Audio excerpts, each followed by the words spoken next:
Hello, for today's video, ayan ang dati naming bahay, ayan ang itsura niya, ayan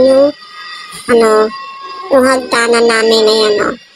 Nakikita niyo, binabasag mo na siya, ganyan siya, CR, tapos nakikita niyo, ganyan na siya, ayan mga ka-vibes, ayan, sobrang dami pang kalat dyan o. Ayan kami, nagtulong-tulong na kami, nagtatalis yung asawa sa hagdan, nagpipinters naman kami sa dingding namin. Ayan, makikita nyo talagang daming kalat. Pero talagang worth it naman talaga yung ginagawa namin pagtutulungan ng pamilya ko. Ayan, makikita nyo, ayan na siya, Ayan, natapos na pinturahan. Tapos, ayan yung hagdan. Ayan, pinturahan na rin. Ayan. Nakikita nyo. Wala pa yung ibabaw. Yung ibabaw niya. Wala pa siyang frame. Ayan. Wala pa frame yung ibabaw ng taas namin. Ayan, kung makikita nyo. Ayan, meron na rin tiles yung hagdan namin, mga ka-vibes. Kung makikita nyo, meron na siyang tiles. Tapos, ayan. Ginagawa na nga nila dyan yung ayan yung ilagyan na nila ng frame, diba? Ang ganda na, diba?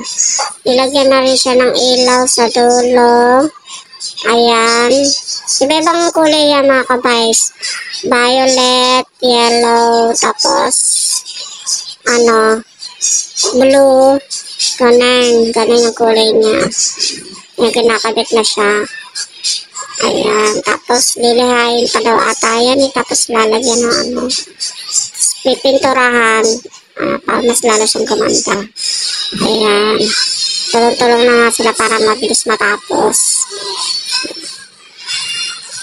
Makikita niyo mga ka-vibes, ayan ayan na siya. Nung natapos, nakakatawa naman kasi ang ganda naman talaga nung resulta niya ng pagtapos siya. Pero, hindi pa siya as in finish na finish, mga ka-vibes. Kasi pipinturahan pa yan.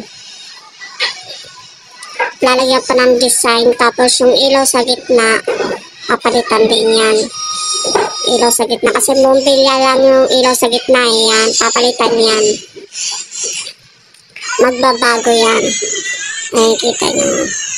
Ayan, ang ganda na niya, mga ka-vibes. Ayan, nakita niya, ayan. Yan na siya yung ilaw, diba? Bongga. Wow, ang ganda niya na, mga ka-vibes. Yan, kulay blue. Ayan, ilaw niya. Wow, shalala. Parang yayamanin. Titingnan. Ang ganda. Totoo lang, mga ka-guys. Ayan. Nakaka, talaga sa mata. Nakita mo yung ganyan yung itsura ng bahay mo. Fresh. Ayan. Malinis tingnan. Diba? Ayan na siya. Yung before and after niya. Mga ka-guys. Diba? Ang ganda. Yung ilaw naman yan sa gitna, tapos may kasama pa